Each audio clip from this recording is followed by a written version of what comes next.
السلام عليكم ورحمة الله وبركاته.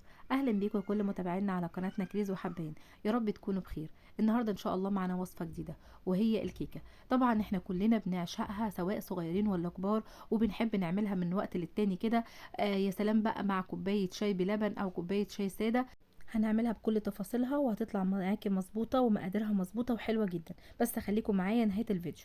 اول خطوه بقى هعملها ان انا هجيب القالب بتاعي، سواء بقى اي قالب صينيه، اي المتاح عندك، مربعه مدوره، مستطيله، اي حاجه هتعملي فيها مفيش اي مشكله. هعمل الخطوه دي مهمه جدا، اللي هي ان انا هجيب حته زبده كده وهبدا ادهن بيها القالب بتاعي، وبعد كده هبدرها بدقيق.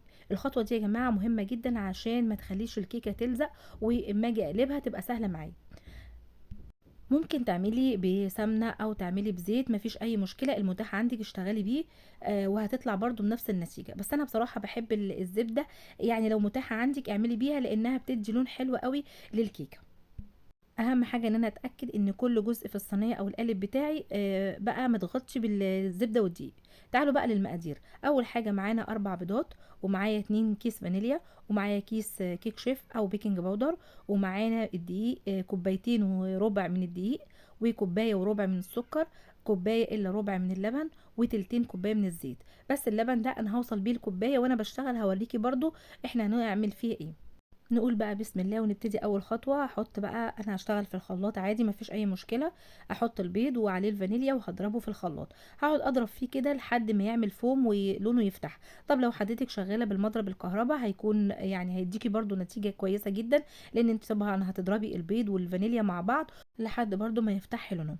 انا عاوزه اقول لكم ان الكيكه اليوميه او كيكه الشاي دي اقدر اعملها بالمتاح عندي. يعني انا اشتغل بالخلاط، اشتغل بالمضرب الكهرباء، ممكن كمان اشتغل بالمضرب اليدوي.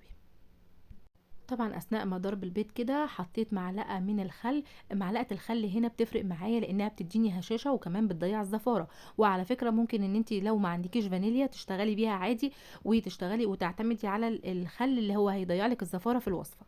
تمام. انا كده حطيت كمان السكر وهسيبهم بقى يضربوا مع بعض كويس قوي لحد ما احس ان السكر داب والقوام بتاعه بقى كريمي شويه. بعد كده هنزل بكميه اللبن، وزي ما قلت لك كميه اللبن دي انا هزودها، بس انت هتشوفي معايا وانا شغاله هزودها امتى. ضربت بقى اللبن شويه، وبعد كده هنزل بالزيت سرسوب كده رفيع اثناء الضرب في الخلاط.